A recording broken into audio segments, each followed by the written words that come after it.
Hostel में वैसे पहले भी कई बार आने का छोटा मोटा मौका मिला था, आप लोगों से शायद रूबरू नहीं हुए थे।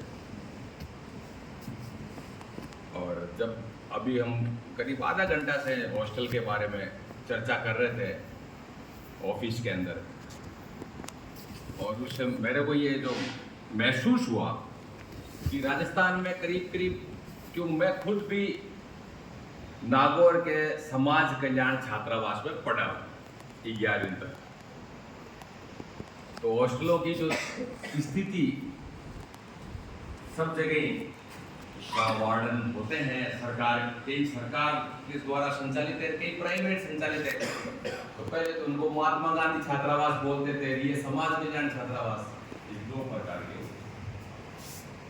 तो उनकी स्थिति बहुत, मतलब छात्रों के लिए कोई गाइड करने वाला नहीं, छात्र पढ़े तो पढ़े, नहीं पढ़े तो नहीं।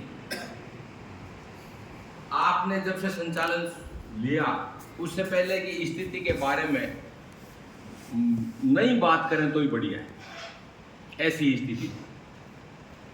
आज जब मैं वहां से जब यहां तक देखते हैं तो ये पूरे इंडिया की बहुत ही शानदार प्रॉपर्टी के अंदर आपका मसूरिया छात्रावास आता है। और जब यहाँ की प्रोग्रेस के बारे में जब हमने बात की तो काफी लोगों का यहाँ का सिलेक्शन भी अच्छा होता है। आपके यहाँ पे छोटे बच्चे स्कूल वाले भी हैं, अच्छी परसेंटेज लाए हैं। मैंने आपने जो रिपोर्ट की उसके अंदर है कि 86% वाले भी, मतलब बच्चे उससे ऊपर वाले भी। काफ़ी सिलेक्शन आपका, जो पीछे छात्र थे उनका पुलिस में भी हुआ, आपका नर्सिंग में और में, मतलब होता है। जो अनुशासन की मैंने बात देखी वो तो बड़ी जोरदार है कि खाना भी बिल्कुल आपको 45 मिनट में जो लेना है खाना खा लो, हैं? कोई धीरे खावे तो उसके लिए मुश्किल नहीं होती क्या, हैं? तो मतलब कहने का मतलब टाइम हो 9 बजे आप अपने रूम में चले जाते हैं, तो ये तो बहुत ही शानदार है। अब ये तो हुई बात है आपकी पढ़ाई के संबंध में, आपके फ्यूचर के संबंध में। और शिक्षा, आपने लिखा भी है सब जगह के शिक्षित होना तो बहुत जरूरी है, उसके बिना तो काम चलता नहीं, ठीक है। लेकिन एक बात आजकल जो चैलेंज हमारे सामने आ रहा है कि शिक्षा में 100% नौकरी तो नहीं है। क्यों, आप मेरे सहमत हैं कि इस बात, क्योंकि आप सारे लोग हैं, हर एक अपने मन में तो सोच रहा है कि मेरी नौकरी लगेगी, लेकिन जब समाज में अपन टोटलिटी में देखते हैं तो शिक्षा कितना ही हो, कंपटीशन खूब सारा हो गया है, खूब सारा कंपटीशन हो गया है, और उसकी वजह से सारे नौकरी नहीं लगे, ठीक है। तो हमको कुछ अल्टरनेट हमारा सोचना चाहिए। जैसे मैं उद्योग के अंदर आया, तो उद्योग के अंदर हमने सोचा कि हमारे बच्चे यदि उद्योग में आए तो उनके साथ में उनको क्या डिफिकल्टी आती है। तो सबसे पहले उद्योग में आने में ये होती है यार उनके पास पैसे ही नहीं है, उद्योग लगा हो तो लगावे क्या, धन बिना तो कोई लगेगी नहीं ना। कोई जमीन भी आप लोगे, कोई मशीन लोगे, फैक्ट्री लोगे, लगेगी नहीं, ठीक है ना। तो हम लोगों ने हम जिस पे काम कर रहे हैं उसके अंदर हम बच्चों को ये सिखाते हैं, नौजवानों को ये सिखाते हैं, और हम उनको टाई अप कर देते हैं कंपनियों से, ठीक है। रिनाउंड जो कंपनी, उनसे टाई अप करते हैं, टाई अप करके ये समझा देते हैं कि भाई आपका रोल ये है कि एक मैन्युफैक्चरर जो अलग है, काम करने वाला, पैसे लगाने वाला, और आपको मार्केट के अंदर साझेदार में पार्टनर बना देते हैं। तो पार्टनर को ईमानदारी से अपना काम करना पड़ता है, ईमानदारी से काम करे, वो पार्टनर अच्छी तरह से काम करे। तो इसकी डिटेलिंग जो है वो हम कभी आपसे इंडिविजुअल, जो भी हम मोबाइल नंबर, फोन नंबर दे देंगे, और जो कोई एंटरप्रेन्योर बनना चाहता है, जो उद्योगपति बनना चाहता है, और उसके साथ नौकरी के साथ, देखो हमारी और दोनों में, आप स्टूडेंट हैं उसके साथ भी नौकरी के साथ, तो वो पहले सीखना पड़ता है कि एंटरप्रेन्योरशिप क्या होती है, उद्योगपति कैसे बना जाता है, राइट। एक तो ये बात। एक जय नारायण जी ने बड़ी अच्छी बात की, और मेरा इंट्रोडक्शन देते हुए भी कहा, मैंने MBA इंजीनियरिंग कॉलेज को आप जानते ही हैं, जोधपुर वाले को काफ़ी लोग जानते हैं, वहाँ से मैंने सिविल में इंजीनियरिंग किया 1976 के अंदर। और उस समय स्टूडेंट साहब 76 में आप और हम बराबर के ही सही हैं। 76 में जैसे ही इंजीनियरिंग किया हम घर गए छुट्टियों में, 15 दिन के बाद में रिजल्ट आते ही नौकरी लगी हमारी इरिगेशन डिपार्टमेंट, सीधा अपॉइंटमेंट हो गया। आजकल होता है क्या कि भाई आपने डिग्री करते ही अपॉइंटमेंट? आजकल तो नहीं होता ना, बहुत पापड़ बेलने पड़ते। इरिगेशन की नौकरी की बाद में मैं रिको में आ गया, इंडस्ट्रीज डिपार्टमेंट के अंदर आ गया। मैंने एनवायरमेंट के अंदर इंजीनियरिंग में एमटेक कर लिया। जब एनवायरमेंट की पढ़ाई पढ़ी तो मुझे थोड़ा महसूस हुआ कि यार ये आने वाली दुनिया और हम लोगों के लिए हम कितने ही पढ़ लेंगे, बहुत बढ़िया, समाज को भी बढ़िया बना लेंगे, लेकिन चारों तरफ के अंदर हमें 4 चीज़ों की जरूरत होती है। मुख्य तौर पर हम 4 चीज़ों पर, सबसे पहले हमारे जीवन में एक तो होती है शुद्ध हवा, होती ही नहीं होती, एक शुद्ध पानी और एक शुद्ध भोजन और एक प्रॉपर टेम्परेचर। ये 4 चीजें, 4 चीजों में यदि हवा की अपन गणना करें, आजकल देखें तो हवा के तौर पर तो युद्धों से भी ज्यादा लोग मर जाते हैं। 80 लाख लोग प्रति वर्ष मरते हैं, 80 लाख अशुद्ध हवा से। बहुत सारी बीमारियों का कारण गंदी हवा है, बहुत सारी बीमारियों का कारण गंदा पानी है, बहुत सारे और हमारी केमिकल खेतियां हैं। हमारे साथ ही जयनारायण जी बैठे हुए हैं। आपने अभी अपनी पत्नी जी छोड़ के चले गए तो उनके नाम से एक फाउंडेशन बनाया है। उस फाउंडेशन में वर्षा देवी फाउंडेशन का नाम है।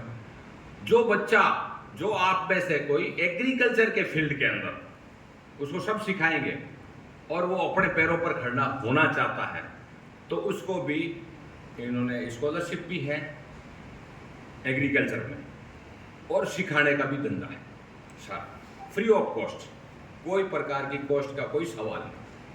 वो आप पार्ट टाइम में भी कर सकते हो, जब भी आपको समय मिले जब कर सकते हैं, और हम आपकी सुविधा के लिए ऑनलाइन भी रखते हैं जब भी आपको कोई दिक्कत वाली बात। तो इसका मतलब क्या हुआ कि डिफरेंट टाइप के एवेन्यूज को भी हमें सोचना चाहिए। आप मान लो कर रहे हैं, लेकिन आपका छोटा भाई है कहीं, वो कहीं नहीं कर पा रहा, तो उसको भी आप डाइवर्ट कर सकते हैं कि भाई चलो इधर रोजगार का ये है।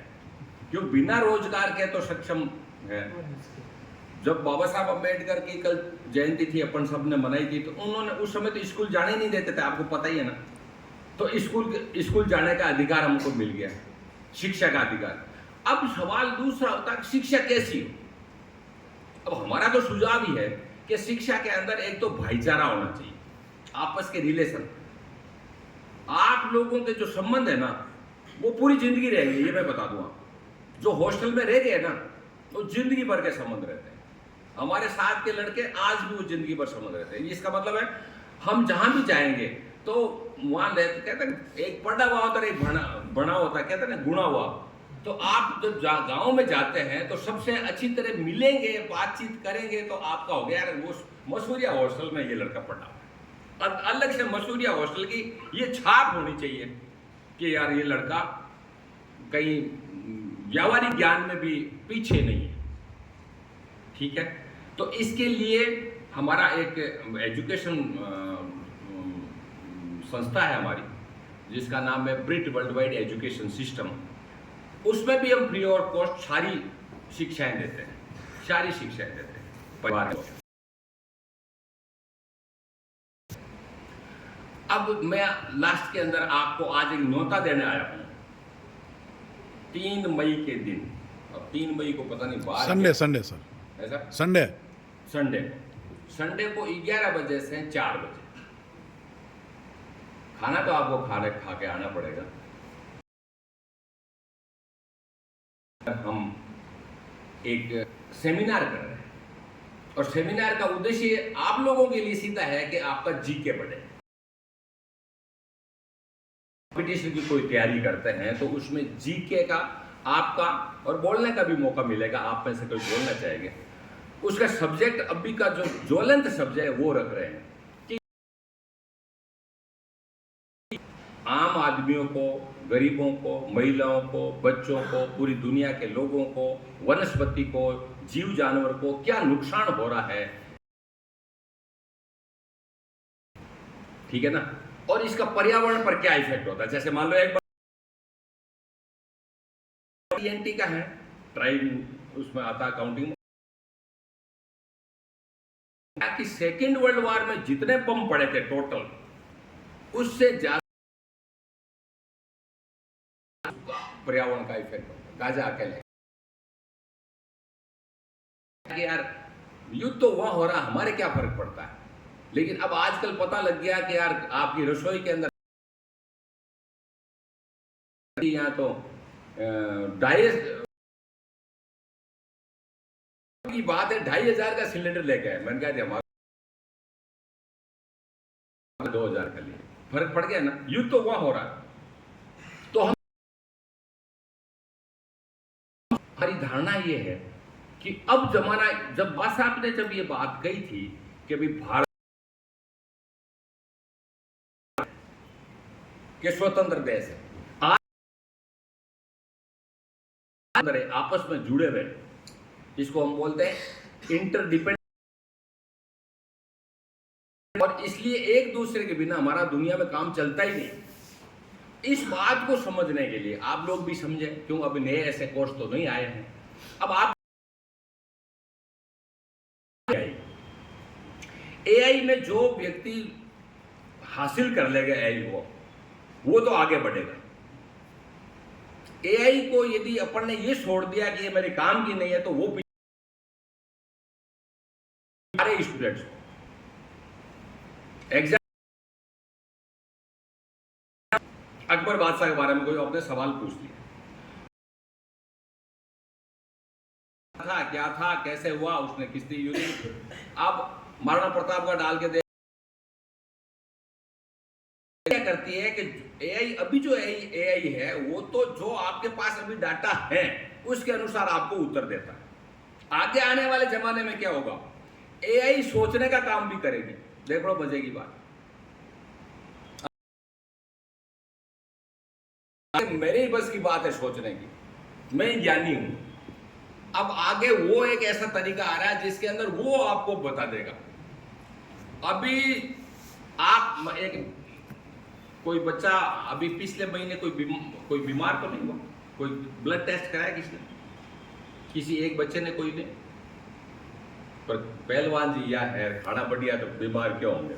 लेकिन एक जने ने एक टेस्ट कराया तो 19 पेज की रिपोर्ट आई ब्लड टेस्ट के। आजकल रिपोर्ट है, सुनना साहब, 19 पेज की रिपोर्ट आई, और उसने चैट होता ना ये चैट जीपीटी, जेमिनी, ग्रोक, उन सबको पूछ करके उसने सारा सब कुछ एनालिसिस बता दिया।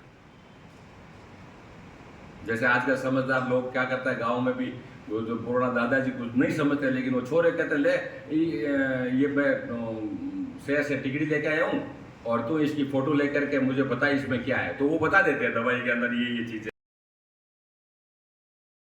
है। आप अपनी पढ़ाई के अंदर, मैं बहुत ही इस बात से खुश हूँ, आप सबको धन्यवाद तो आपको देता हूँ, विशेष करके हमारे जो यहाँ बैठे हुए हैं, कि 70 सीटें हैं ना आपकी लाइब्रेरी के अंदर, कितनी, क्यों सर 70 सीटें हैं। 70 सीटें कितनी शानदार है, हम इसका पूरी तरह उपयोग करें, पूरी तरह से।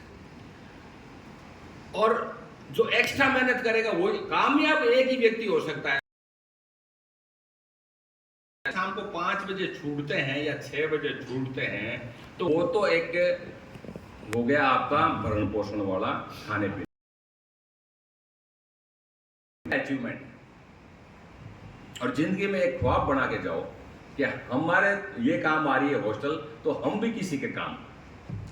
यहाँ से जाने के बाद मैं कई बार सोचता हूँ, यहाँ से जाने के बाद नौकरियां सबको लग जाती, हम भी नौकरी तो लग गए तो हम हॉस्टल को याद ही नहीं करते कहने का। तो हॉस्टल को जहाँ रहे हैं उसको वही हमारा घर है। मैं सिर्फ कंट्रीब्यूशन की बात नहीं कर रहा हूँ कि अब पैसा देंगे, नौकरी लग जाए, वो या कंट्रीब्यूशन देंगे तो उसका खुद के मन में भी होगा कि यार मैंने दिया, ठीक है ना। और मैंने इनका देखा है हिसाब किताब, तो आगे से आगे आप कितने अभी बन रहे हैं, कि कितने रूम बन रहे हैं, अभी इनमें बहुत कुछ बना रहे हैं, बनाने वाले हैं, लेकिन आपके भी मन में होना चाहिए कि एक एक रूम में हमारा भी कहीं कंट्रीब्यूशन। हम ज़्यादा आपका समय नहीं लेंगे, मैं 3 मई की बात कर रहा हूँ। 3 मई संडे का दिन है। अब वो कैसे आएंगे आप लोग, किस तरह से आएंगे, अच्छा करेंगे। वहाँ एक बहुत अच्छी रिनाउंड, बहुत अच्छे प्रोफेसर्स आएंगे, बहुत तरह तरह की वहाँ आपको पूरी शिक्षाएं मिलेगी। तो मैं लास्ट में 3 तारीख को दोबारा आपको याद रहे 11 बजे